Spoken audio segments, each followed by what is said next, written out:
Hey guys, Santoli here, and this time we're here with a Banlist discussion video.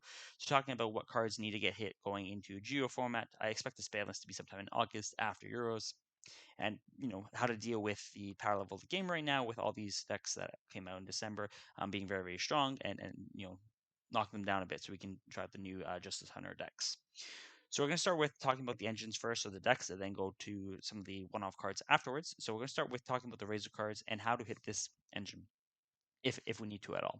And so what is the problem with the Razor engine? Well, there are a few things that this deck just does too well, which is all based around the efficiency of it. This deck is very low on garnets, if you want to, or even the bad draws are still level 4 bodies that let you efficiently go into rank 4s. And the fact that along with the efficiency, it is an engine that lets you get to one of the best boss monsters ever printed in the form of Detonator. And those two things cannot coexist. You can either have it in the form of just having Detonator and being one of the best boss monsters, but not being splashable, or you can have it as a splashable engine and not have the Detonator. And I think either of these existing by themselves is fine. Like I think the Pure Razor deck back in January, before we had the Mitsu version really come out, was a much healthier deck than the Mitsu Razor version because they make the Detonator, they have their tech cards, and it's fine. You trade with the Detonator with the tech cards, or you trade with the efficiency of the engine, and you can attack it fine. But when it's doing everything where it gets you to other engines and have the Detonator, it's too much. That being said, I think ultimately Detonator is the problem with this deck. Like I said, it's just one of the best boss ones ever printed. 204s being a 3K, and just 3 pops by itself is just way way too much. Yes, it's archetype lock, but the archetype is super splashable to begin with, so it doesn't really feel like a real lock. Can you hit the other parts of the deck where you hit the bridges between the engine? Yes, but I don't think that's the biggest issue, because if all these cards are just extra ways of getting to the engine, now it creates a bit of redundancy there, where if I'm playing Mitsurugi Reizo without Detonator, what am I really doing with Razor cards if I already have Reptile Engine? The answer is not as much. And so while I think there are reasons to try hit Duo or try hitting some of the other rank 4s to actually facilitate getting the engine, I don't think that getting the advantage with the Razor cards is the problem. It's getting advantage and still being able to have the Detonator either as part of your end board or as the fallback. So based on that, I think all the other Razor cards are fine. We can leave them where they are. Swords the same there. I think we just need to see Detonator gone. I like this card a lot. I play a lot of Pure Razor. It's a very fun card, but it's one of those cards where I think it's just too high a power level to exist in the game for a long-term period of time. And we've had our fun with it. It is time to move on. Next up, talking about the Fiendsmith engine. And so, what is the problem with the Fiendsmith engine? So, a lot of people are saying they want closed moonban. In the OCG, they have tracked Engraver at 1, they have tracked Engraver at 2 on Master Duel. I think that the consistency hits are not the problem. I think that if you're actually going to play the Fiendsmith engine and you're playing a large amount of the engine to actually draw it, that's fine. Because what are you drawing Fiends with cards instead of? We're drawing them instead of hand traps or instead of other tech cards. And I think this makes the game interesting. When you're trying to rely on breaking boards with engine, because these are the parts, these are not hand traps going second, you're saying combo, and I'll use my engraver to help crack the board. I think that makes the game interesting and allows the more skill expression to be involved, because it's not just, oh, I know most of the monster, you Veiler, I pass. It's, you can do your combo, and I'm trying to crack it. So I do not like hitting the engine in this form, in the form of actually the cards you have to draw, because it's trading for you're swapping out engine pieces for a non-engine. I think that's fine. I think if you want to play more engine, it's completely healthy and fair to do so. I don't think Requiem needs to be hit, because this card is just too pivotal to the engine. It lets you facilitate all your light fiends in the grave. It lets you get recurrence every turn. Lets you set up the Paradise play on your opponent's turn. I think if you hit Paradise or hit Requiem here, it just hits too much of the engine and really kills it. I don't think Fiendsmith is such a good engine that it is the problem. Yes, it just won Nats. Fudge also went to Worlds with it, but I think that it's still a relatively fair engine. Using your cards to get to a Caesar or a Desiree, they're very good cards, but they don't feel so overwhelming, especially in today's day and age. The problem is when you do that just because you open your other engine. When you have to draw a card to get to a Caesar, you have to draw a card to get to a Desiree, I think it's fine. But I think when you just do other engine and then use extra bodies to then get to one of those cards, that's where it's problematic. And that's where we have the Moon Bend. Yes, there are other bridges. Exoton is a bridge. There's some rank 3s that are also a bridge, but I think that this is just enough of a simple solution that will cut down the large amount of Fiendsmith decks out there. The Mitsurugi decks will not be able to play the Fiendsmith cards efficiently. Yes, they can do some Exoton lines, but it's significantly harder than just going into Moon. Goblin Blikers can still do it because there should be some rank 3s that let you get there. But again, these are much more specific scenarios. It's not going to be the splashable engine everywhere. And again, if you want to play things with cards, you still can. You just have to play the main deck bodies then, and you have to actually draw them. And if you're drawing engine, I'm perfectly happy with you having more push. I think that's a completely healthy way of playing the game. Let's just get rid of the bridge that lets you do so much more with every end board just because there's Fiends with cards in your deck. Next up, we have the Malice cards. So how to hit Malice. Malice, I think, is a bit more toxic of an archetype as opposed to the last two. I think Razel and Fiendsmith cards, Fiends especially, have been very fun archetypes to play with. Malice is kind of one of those combo decks that, when they combo, you're automatically losing the game. It doesn't feel great playing Breakers into, which if you want to play a Breaker deck, you should be able to. Doesn't mean every deck's going to play Breakers, but, it just feels completely awful playing Breakers into Malice, especially now with just how much card advantage they're getting. I was doing early in the format. I had some level of success with it, but with Ally Code getting more popular, it is annoying. That being said, I think that you do need to hit this deck in an intelligent way. I think that hitting consistency is never a good solution because you're just making it unenjoyable for both players. Either my opponent bricks because they don't draw a Malice card, or they do draw a Malice card and they play through two handups because they have Malice plus Bistro. I don't think hitting them that way is then by any means correct. It's creating toxic gameplay patterns. So I'm happy with all the names staying where they are at 2. And so how are you hitting this deck? You're hitting it in the form of hitting one of the combo pieces with it. Main suggestion is White Boundary. If they hit Red Ransom, I also think that's fine. Both these cards are pitiful for the combos, whether you're extending by banishing a buy from your deck and getting the spell in your hand through Red Ransom, or whether you're just getting the recursion and the draw through White Binder. They're both very important. I would like to see some of the extra deck hit, though, because these are the cards that are going to actually lower the ceiling of the deck. And I think that you do not just want to have, the same level of Malice and board that we have now with less consistency. The decks are consistent. It is non-enjoyable for either player when they just brick. And so hitting the end board, I think White Byron is a go-to just because the draw, I think, is the most obnoxious part. Red Ransom is kind of facilitating having more engine, which is fine, but the recurring draw return is a bit much. It also facilitates a lot of the interactions in your opponent's turn where you can then banish pieces from your grave, where if you don't have the White Binder, you actually have to set up your grave a bit differently and depend on having more cards in rotation to actually get all the interruptions you want on your opponent's turn, which is why I would argue the White Binder ban over the Red Ransom. But like I said, either the Link 3 hits, I think, is a good hit. Shifter, I'd be happy with this ban. I don't think there's anyone who isn't. It's just a degenerate floodgate card, and we can get rid of it. And then naturally, we're not touching a lure or any other kind of pieces of the Malice deck. It hit the top of the end board, the top of the ceiling of the deck, and we can go from there into a bit of a healthier deck with this. And then last kind of game defining archetype right now is the Mitsugi cards. And so there are a few ways to hit this. The problem with this deck is not so much itself. Like I think the Mitsugi cards are actually fine; they're very good, but it's the splashability with it, as well as the fact that some cards are just a little bit too good in the deck. I'm just going to cut to the point and think that prayers should get limited. I think the problem is when you have multiple prayers, it means that they open a normal summon and they have to normal summon it. That you can feel a lot more safe about hitting with a hand trap because you don't think they have the tag out. It also means that once they go through the first prayers, they actually have to add it back again from the grave in order to use it, as opposed to just searching it from the deck. It means that their follow-up is significantly worse. It's also just one of the cards that beats Droll immediately in the draw phase, which is, again, it's just something we don't need. I think Prayers is one of the best hard draws in the deck. It just turns on a bunch of combos. It gives you free draws, and I think that Pony the One isn't one of those things where you're going to draw less. It's actually a card. You go through 3 copies of it in a game of Yu-Gi-Oh! And so hitting it means that they have to manage their resources differently as well. So the odds of drawing it are less, so you have less of this strong card in the opening hands, as well as hitting the grind game of the deck.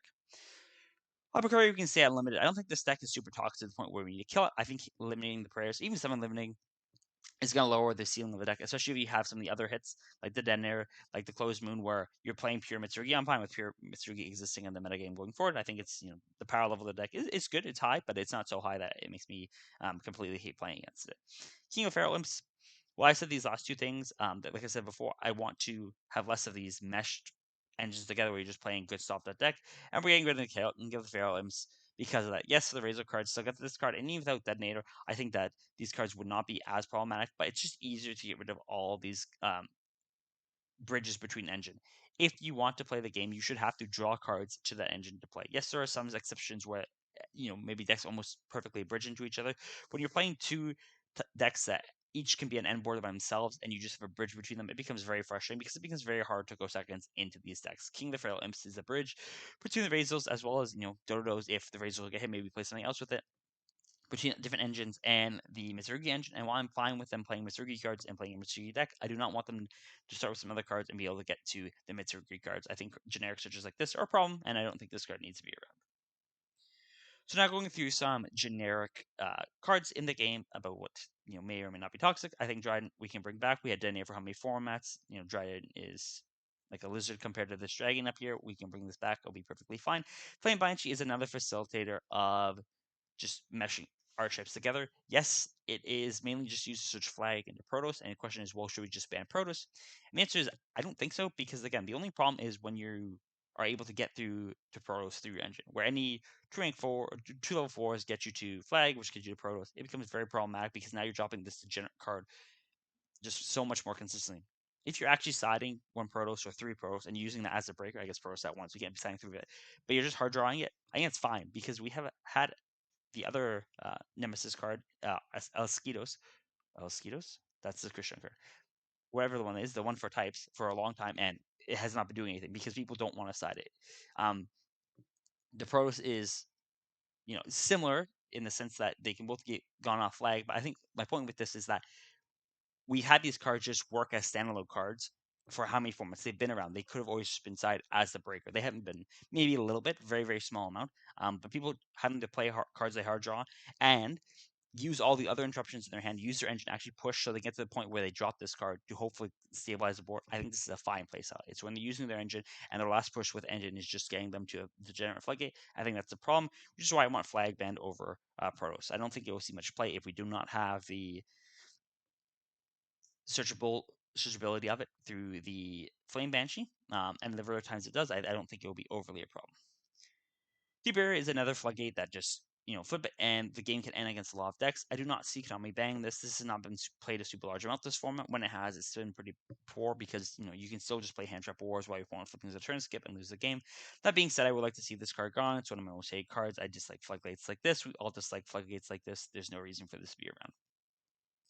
Summon Sort is getting a rad, so it's much more archetype specific locks, and I think this is fine. You can put unlimited. It doesn't see much play in the OCG, and when it does, it's perfectly healthy things. Heavy Storm is banned. I like to see this banned. It is or not unlimited. It is at 1 in the OCG. But the thing is, I just dislike cards like this. I dislike cards where you just have generic wipes.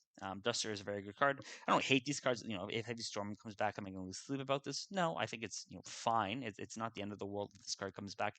But we have the cards in the form of Lightning Storm. I'd rather bring Lightning Storms back to 3 as opposed to having Heavy Storm, because at least then you have to consider your deck building a bit more. If you're playing something like VSK9 or other decks, Dragon Tail, that you're summoning on your opponent's turn, you can't then leave your turn with a board wipe in the form of Lightning Storm because the cards on your board. And so there's, not super large opportunity costs of playing these cards, but there are at least actual costs and decisions you have to make between side deck choices. Or something like Heavy Storm is just generic. Like I said, it's not the end of the world if this card comes back, but I just rather have the third Lightning Storm before we bring back a Heavy Storm. Heartbeat Storm has been a very super popular card. Recent, just as an auto win. I think that especially with Chummies, where you're allowing your opponent to get the engine and have follow up without hand trapping them, is when this card really shines, because it means that you have to skip your turn and then they have all this engine. You're not going to stop them, especially because you're not even playing the normal hand traps. You're playing Chummies, and so this is a card I can actually see going. It's been around for a while, and it's just been a very generic card whenever it's been used. The Chummies and the Droll, so the Floodgate hand traps of the format, I think are, contrary to what most people think, fine in the game. I think the problem with this last format, which I'll do a separate video talking about these two cards specifically, has been the existence of Chummies and Droll. Even though this last format is kind of revolving around Floodgate, hand trap your opponent, and then getting your turn to play, I think it's more of a result of the format as opposed to these two cards, or three cards if you count Perulia.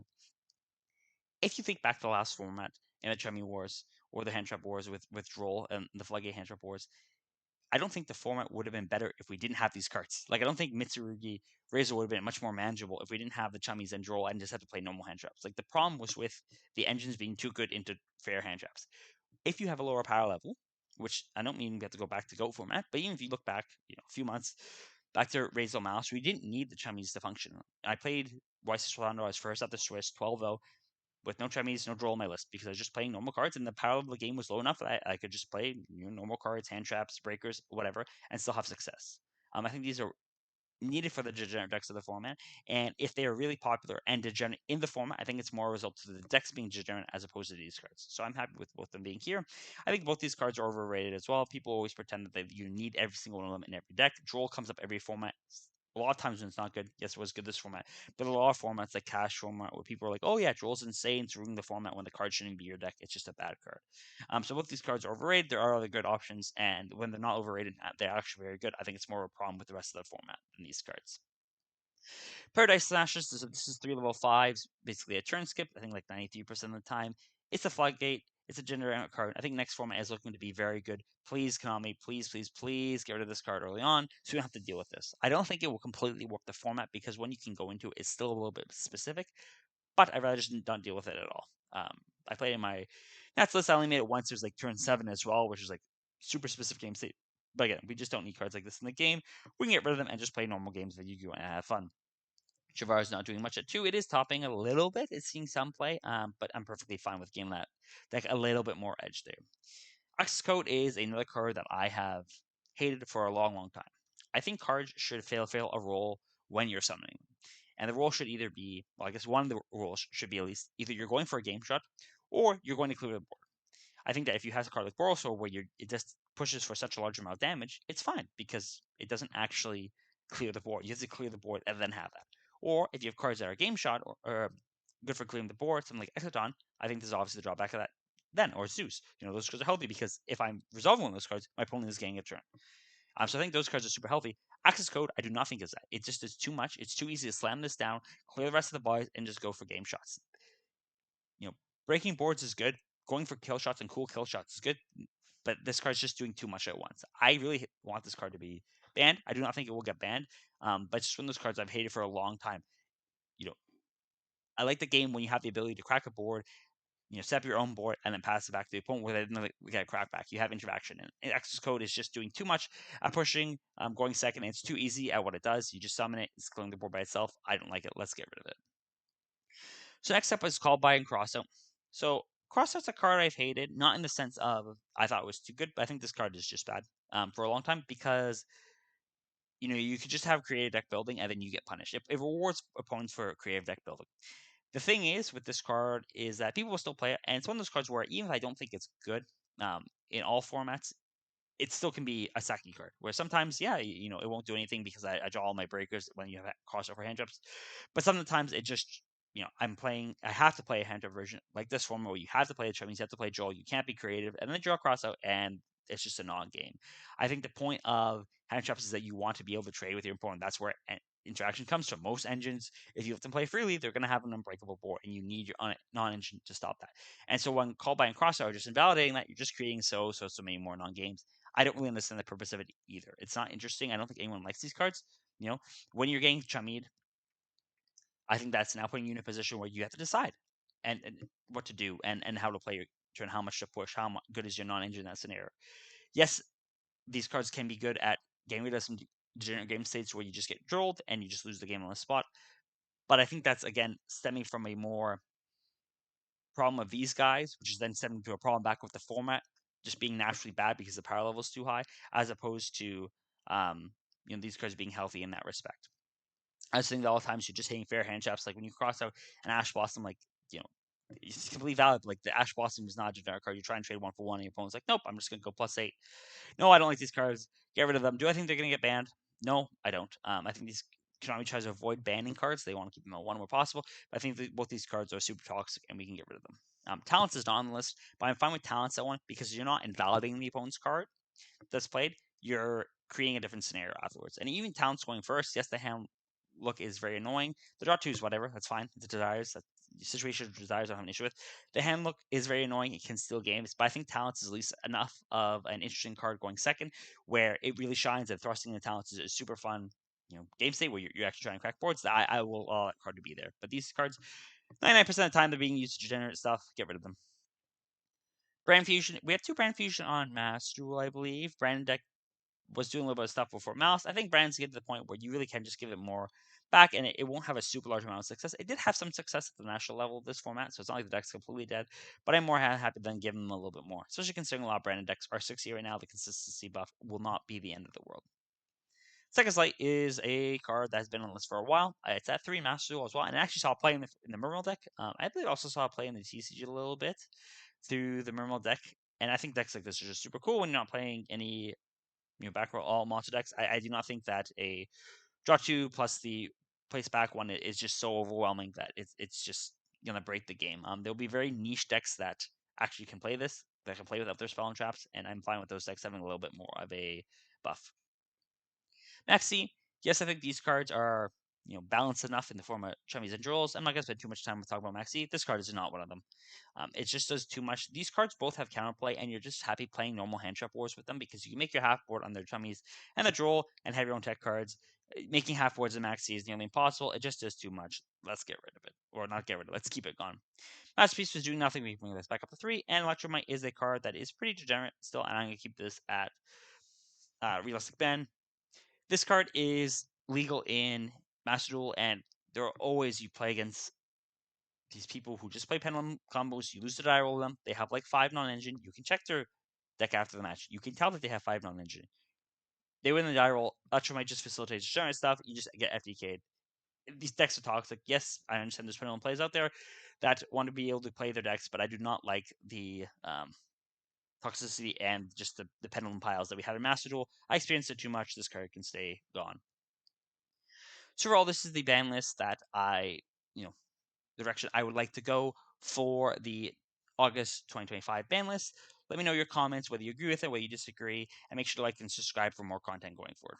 Thanks.